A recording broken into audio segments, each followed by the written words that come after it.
Good evening. I'm back. Different purpose this time. Want to run an essay by you from a new work. And before I do that, I'll sing the song it's focused on, it centers on.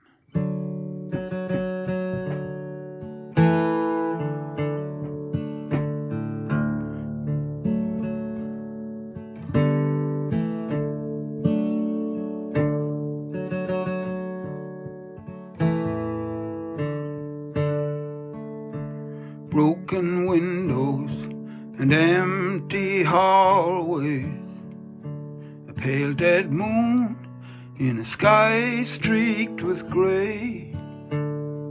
Human kindness is overflowing, and I think it's gonna rain today.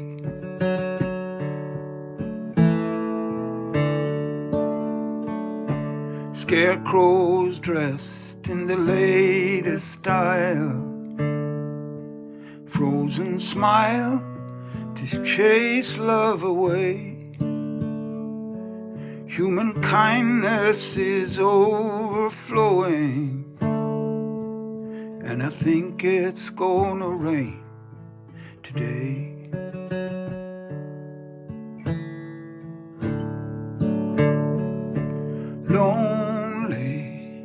Lonely, tin can at my feet, think I'll kick it down the street.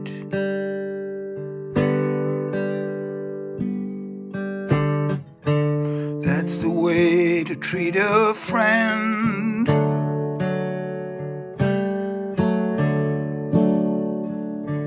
Bright before me, signs implore me, help the needy and show them the way.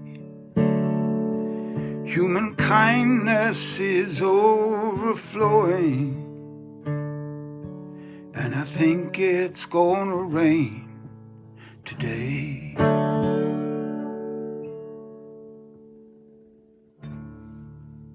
And keeping the focus on the bright before me, signs implore me, help the needy and show them the way.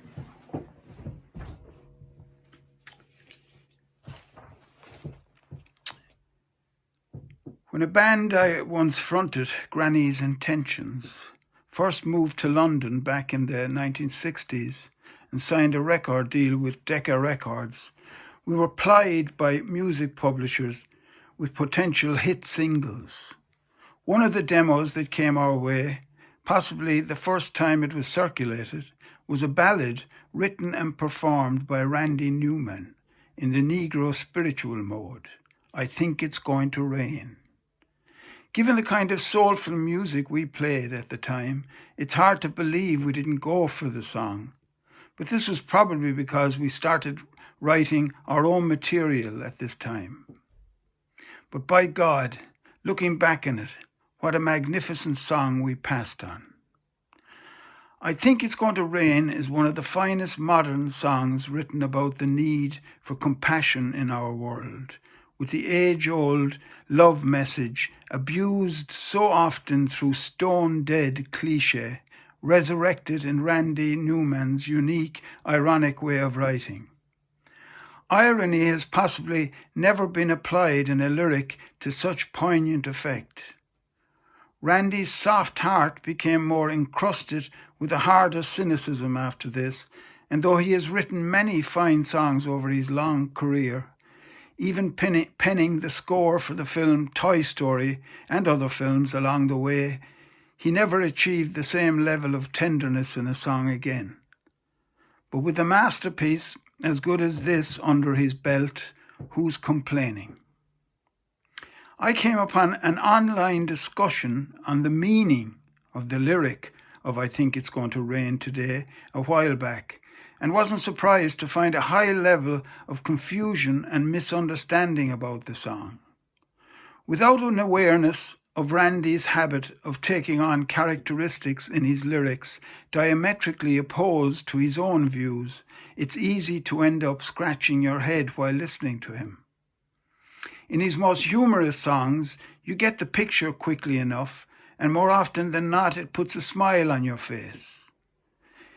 His single Putin, for instance, which rhymes off many seemingly positive aspects of the Russian leader's manly attributes, reaches an absurd level which you sense is coming all along when Randy croons, "When he takes off his shirt, I almost wish I was a girl." The irony of "I Think It's Going to Rain" is in a completely different dimension. It's a deadly serious song, and irony and gravity rarely rhyme or elevate. Randy takes us into a bleak, derelict zone, and after exposing the downside of the human condition in very dark shades, he ends each verse with the line, "And I think it's going to rain today," which hammers home the message that things are going to get worse, not better. To make matters even more grim, he copper fastens this bleak assessment by informing us in the bridge section that in the heartless region he has brought us to, even friendship is disposable as a tin can kicked down the street. All this would be extremely depressing if it weren't for the fact that Randy's motive in taking us to this emotional wasteland is to demonstrate that an alternative place hinted at throughout the song is available and presented in the final verse. "Bright before me, signs implore me, help the needy and show them the way." In the context that this revelation is imparted, the message takes the breath away, or it took mine away when I focused on it. No artist working in the relatively modern medium of television has taken up the challenge presented in "I Think It's Going to Rain" more successful than the TV dramatist Jimmy McGovern, most of whose work concerns itself with working class communities struggling against the odds to cope with the harsh realities of urban life in our time. The fact that Jimmy chose "I Think It's Going to Rain" as the theme song for his BBC One drama series Broken speaks for itself. He even used the first word or the first line of the lyric for its title. Nina Simone's aching version of the song is totally in tune with the dissonance of McGovern's portrayal of modern rural life in northern England. Each tragic episode is heralded by the opening verse of the song: broken windows and empty hallways, a pale dead moon in a sky streaked with grey. But one of the great wonders of the series is that the next line of the lyric, "Human kindness is overflowing," tinged with irony in Randy's vision, is sanctified through McGovern's lens in the unfolding drama of what must surely be McGovern's masterpiece.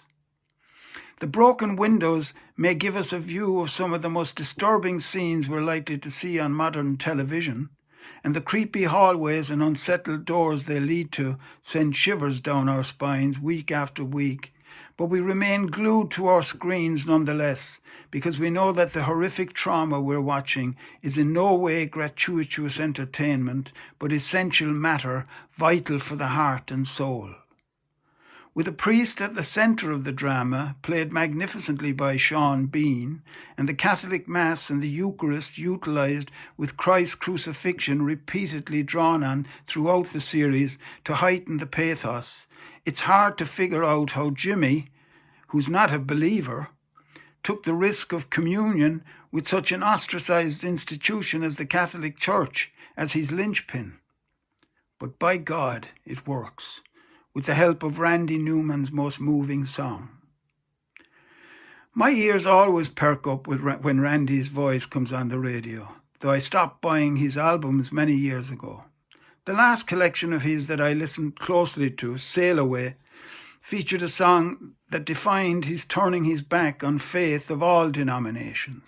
God song, which has a set of lyrics that contain the same kind of irony we're well used to from Newman, only in this case the cynicism has become razor sharp. Ironically, the song also has the same kind of human sympathy running through it that defines his best work.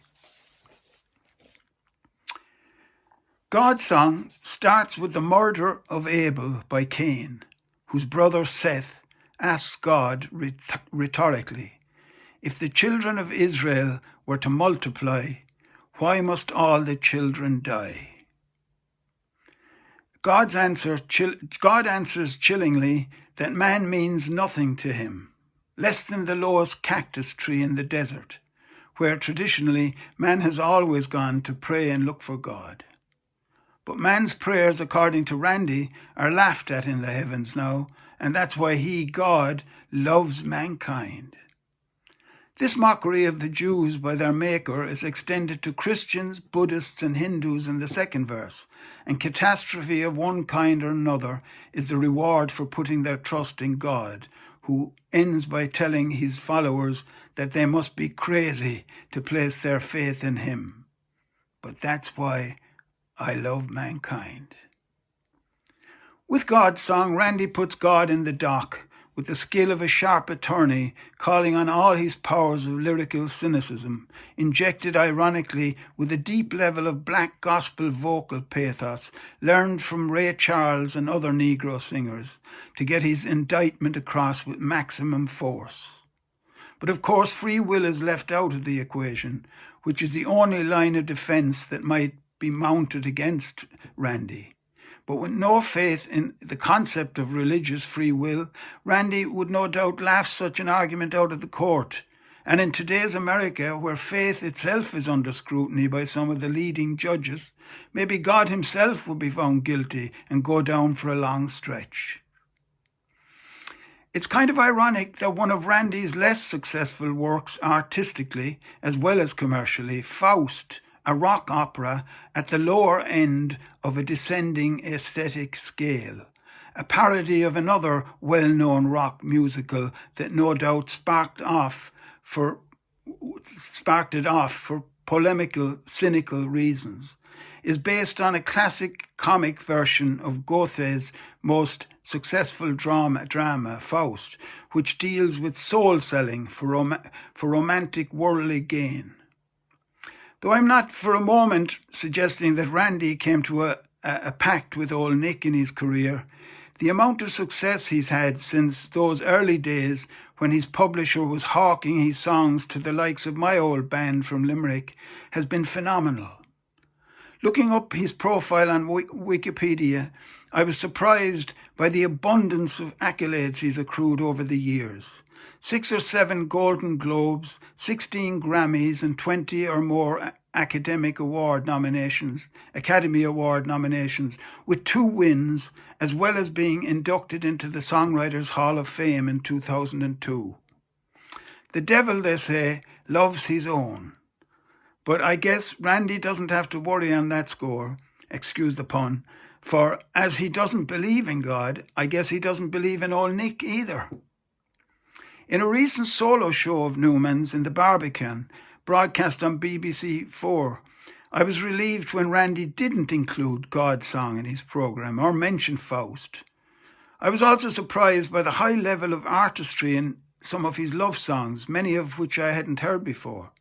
And I was delighted when he ended his performance with "I Think It's Gonna Rain Today," which deservedly drew a huge encore from the crowd, as well as a few tears from my eyes. A question I often reflect on after I sing "I Think It's Gonna Rain Today" is, where did the inspiration for such a pure work of art come from? Only Randy could definitively answer that, but I imagine that such an answer is surely enclosed in that appealing line that always grips my heart. Right before me, signs implore me, help the needy and show them the way. Soft, compassionate words that could only come from the pure word of, wait for it, Randy, God. I'll finish actually with a a little snippet I wrote today, thinking about Goethe, who I read his Faust recently, and something jumped out at me. It's only a small point, but massively important because it's a very strange work. He spent years writing it, even the first part. Faust. Goethe decried Christianity, yet he utilized it sublimely by placing Margarita at the heart of his otherwise dense plot for the bloom of the drama.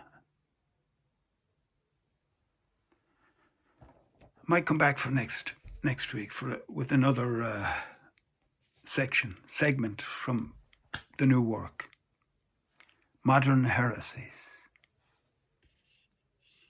Thank you.